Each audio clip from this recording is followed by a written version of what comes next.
Hello Dubai. आज मैं कुछ ऐसी चीज़ें बताने वाला हूँ ना दुबई के बारे में कि जिसके साथ आप भी एग्री करते होंगे। देखो, सबसे पहले तो ये कि दुबई में कुछ चीज़ें ऐसी है जैसे मसाला जात वगैरह जो कि यहाँ पे मुकम्मल तौर पे बैन है और यहाँ पे अलाउ नहीं करते, क्योंकि उसमें ऐसी चीज़ें शामिल है कि जो ये समझते हैं कि हमारे पास रहने वालों की सेहत के लिए ये मुफीद नहीं। क्योंकि हमारे कंट्रीज़ में वो चीज़ें आपको इजीली मिल जाती है और चीपर से चीपर रेस्टोरेंट में तो आपको बहुत ज़्यादा मिकदार में मिल जाती है। दुबई एक ऐसी जगह है जहाँ पे आपको अमन के साथ साथ आपको मुख्तलिफ़ कारोबारी मौक़े भी फराहम किए जाते हैं।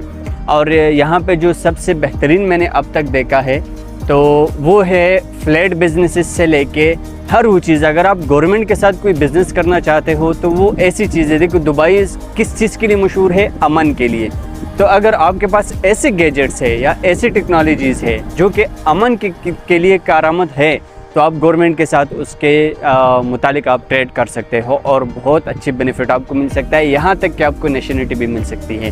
हाँ, एक और चीज़, अगर आप कुछ ऐसी इजादात करते हो कि जिससे आवाम के लिए भी फ़ायदा है, गवर्नमेंट के लिए भी फ़ायदा है और उससे रेवेन्यू भी जनरेट हो सकती है, तो दुबई गवर्नमेंट क्या करती है, आपके पूरे फैमिली को मुकम्मल नेशनलिटी प्रोवाइड कर देते हैं। और नेशनलिटी प्रोवाइड करने से मुराद ये है कि आपको हर चीज़ यानी मेडिकल से लेके फूड अलाउंस और अकोमोडेशन सब चीज़ें वीवीआईपी आपको यानी 5-7 स्टार आपको मिल सकती है।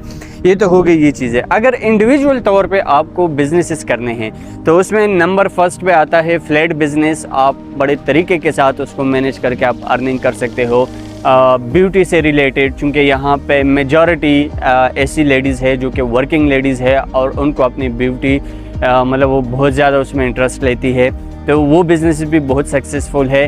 और तीसरी उस किस्म के बिज़नेसेस के जिससे आप यानी कंज्यूमर से लेके डायरेक्ट फैक्ट्री यानी मैन्युफैक्चरर और कंज्यूमर के बीच में अगर आप कोई ट्रेड कर सकते हो। फॉर एग्ज़ाम्पल, एक है कि वो एक चीज़ बना रहा है और रिटेलर उसको ख़रीद रहा है, लेकिन आप उसके बीच के ब्रोकर बन जाते हो।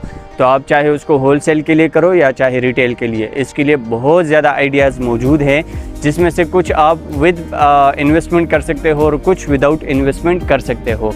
और ये जो जगह है ये बेसिकली एक ऐसा ब्रिज है जिसके मैंने कुछ शॉट्स लिए हुए हैं कि मतलब ब्यूटी के लिहाज से तो खैर दुबई में हर जगह एक इंतहाई हमाकत वाली बात लोग बोलते हैं कि दुबई में तो हर चीज़ मसनूई है, ब्यूटी नहीं भाई, यहाँ पे हर चीज़ नेचुरल है। आपको गार्डन से लेके ट्रीज से लेके पानी सब कुछ है और आपको क्या मतलब क्या चाहिए। हाँ ठीक है, कुछ जंगलात के ऊपर अगर शहर बने हुए हैं और आप बोलते हैं कि वहाँ बहुत ज़्यादा ग्रीनरी है तो मतलब वो जंगलात की वजह से वो बेनिफिट ले रहे हैं। दुबई ने क्या किया, ये रेतीली ज़मीन के ऊपर उन्होंने ग्रीनरी भी बनाई, उन्होंने आर्टिफिशियल मतलब हर चीज़ आर्टिफिशियल है। आप अगर ब्रिज को देखते हो ये आर्टिफिशियल है, कुदरती तो कोई भी ब्रिज नहीं बन सकता है किसी भी कंट्री में।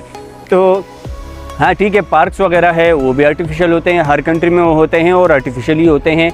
कौन सा आपने देखा है कि नेचुरल ऑटोमेटिकली उसमें पार्किंग बन गई और उससे आपने दीवार भी बना लिया और मेन गेट भी और टोकन लेने के लिए, सारा कुछ आर्टिफिशियल ही होता है।